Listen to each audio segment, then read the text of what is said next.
Continuando con nuestra presentación, tenemos otra canción de nuestra hermana Rosilda de Gibbs, en la cual ella plasmó lo que representa nuestro santo patrono para muchos de los devotos, ese abogado de los casos difíciles y desesperados. Con ustedes vamos a cantar a continuación, Abogado de mi esperanza.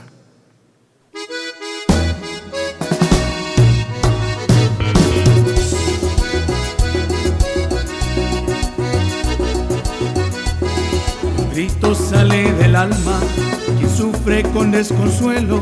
San Judas, yo te lo ruego, ayúdame en el mal que tengo. Dime que sí, que tú serás el abogado de mi esperanza. Dime que sí, que tú serás el abogado de mi esperanza.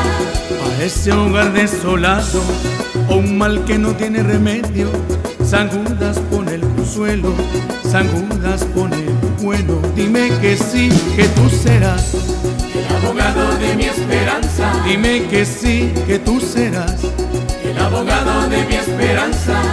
Eleva tu mirada al cielo, imploro una oración y anhelo, diciendo a Judas Tadeo, hazme el milagro que tanto quiero. Dime que sí, que tú serás el abogado de mi esperanza. Dime que sí, que tú serás el abogado de mi esperanza.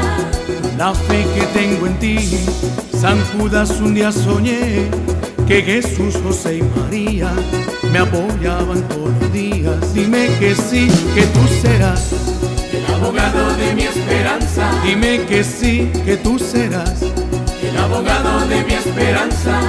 Abogado santo mío, ven pronto, yo te lo pido. Mi alma llora de pena y el corazón de desconsuelo y frío. Dime que sí, que tú serás el abogado de mi esperanza. Dime que sí, que tú serás el abogado de mi esperanza.